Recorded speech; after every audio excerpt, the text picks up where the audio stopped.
Les négociations ou discussions, moi je préfère dire discussions, je les veux. Je les veux qu'avec le Rwanda, parce que c'est lui mon agresseur.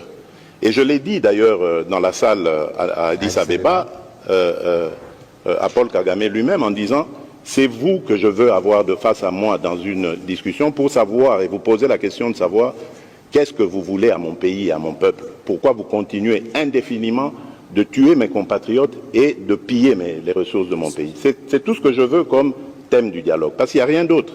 Je ne lui dois rien, il ne me doit rien. Mais il doit simplement m'expliquer pourquoi est-ce qu'il s'acharne à massacrer mes compatriotes de cette manière, injustement, depuis tant d'années, et pourquoi est-ce qu'il continue systématiquement à piller les ressources minières et autres, parce qu'on ne parle pas de l'agriculture. Mais notre thé, notre café va aussi au Rwanda et quand il arrive là-bas, il est estampillé Made in Rwanda alors que c'est le produit du vol des Congolais, du sol congolais. Donc voilà, c'est ça qui justifie le fait que je ne veux pas de négociation avec cette coquille vide qu'on appelle le M23.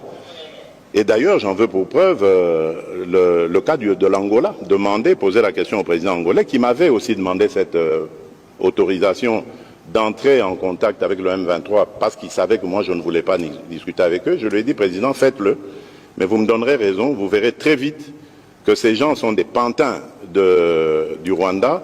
Ils ne continueront pas ces discussions parce qu'ils savent que vous allez découvrir que derrière ça, ce sont des Rwandais qu'il y a. Pas beaucoup. J'ai vu quelques Congolais irresponsables qui ont osé dire, oui, mais on a vu le M23, il n'y a que des Congolais là-dedans. Tant pis pour eux, l'histoire les jugera un jour. Mais je peux vous certifier que le M23 n'est pas congolais. Mais voilà pourquoi d'ailleurs ils refusent d'aller en cantonnement. Parce qu'ils savent que quand ils seront cantonnés, nous allons demander l'identification de tous ces gens. Tout à fait. Ces soi-disant combattants. Et nous découvrirons que ce sont des Rwandais et non des Congolais. On prend quelques aventuriers, on les place devant et on fait croire que c'est une revendication congolaise. Alors que nous sommes un pays démocratique, nous venons de sortir d'élections démocratiques comme il n'y en a jamais eu dans ce pays. Alors j'ai entendu ci et là, surtout de la part d'opposants, oui, mais ça fait longtemps que Bunagana est occupé, ça fait ceci. Non. Vous savez, ce qui se passe aujourd'hui en République démocratique du Congo, ce sont des douleurs d'enfantement d'un nouveau Congo. Nous ne voulons pas qu'ils partent simplement géographiquement et puis ensuite on remet nos populations pour que demain ils reprennent les mêmes aventures. Nous voulons une paix définitive. Voilà pourquoi nous parlons de montée en puissance de notre armée, comme jamais il y en a eu. Nous avons dépensé déjà des milliards de dollars pour que cette armée arrive à ce niveau aujourd'hui. Ce n'est pas terminé, on va continuer ça.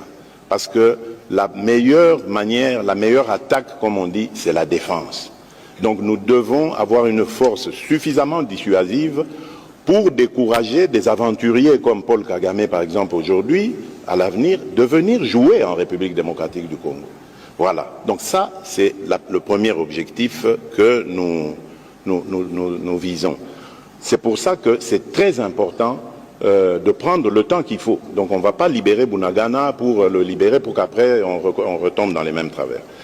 Ensuite, il faut parler, que les populations se parlent. Il faut sortir ces démons, mais une fois pour toutes, de la division. Parce que ce sont à cause justement de ces tensions interethniques, intercommunautés, qui font que le Rwanda a trouvé prétexte pour demeurer au Congo, déstabiliser la République démocratique du Congo et continuer le pillage de nos ressources. Parce qu'en fait, c'est ça la visée.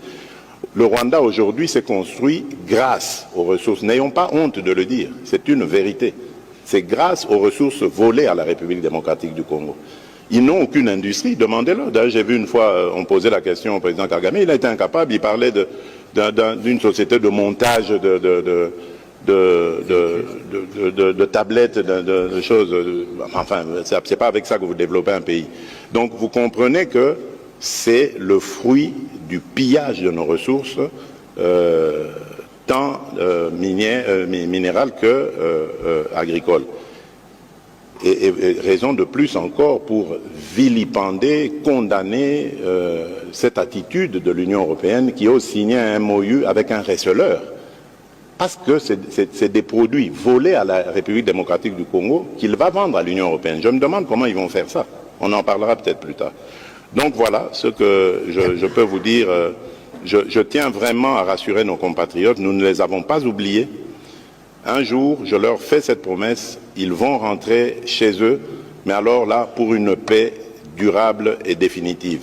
Parce que c'est ce Congo-là que je veux, ce Congo qui va se tourner vers son développement. Donc je veux la paix, une paix véritable et une paix durable. Comme je l'ai dit, je ne veux pas de paix factice dans laquelle on humilie la République démocratique du Congo, comme on l'avait humilié en 2013, avec ces mêmes pantins du M23, qui ont fait concéder à la République des choses mais scandaleuses. Je ne sais pas si vous avez vu cet accord, signé en 2013 à Kampala, je pense, avec le M23. C'est ça l'humiliation à laquelle je faisais allusion. Et je viens de dire ici que le M23, c'était une coquille vide. On a pris quelques aventuriers congolais qu'on a mis devant, on leur fait parler lingala ou des choses comme ça, on leur attribue des noms congolais pour dire, voilà, vous voyez, ce sont vos propres compatriotes. Mais ceux qui se battent derrière eux, ce sont les Rwandais des RDF. Voilà pourquoi ils refusent d'aller en cantonnement. Parce que quand ils iront en cantonnement, ils ont bloqué l'accès au camp de Rumangabo, alors que la République démocratique du Congo s'était acquittée de sa charge dans le plan de paix, d'équiper, de préparer les choses pour que les compatriotes, soi-disant compatriotes qui sont en train de se révolter, viennent et aillent dans le programme PDDRCS. Ils ne sont jamais venus, ils ont même bloqué l'accès, et le ministre, le VPM Jean-Pierre Bemba l'avait suffisamment dénoncé dans tous les forats auxquels il a participé, toutes ces conférences régionales. Bon, donc c'est vous dire que de ce côté-là, c'est plus que certain que nous voulons la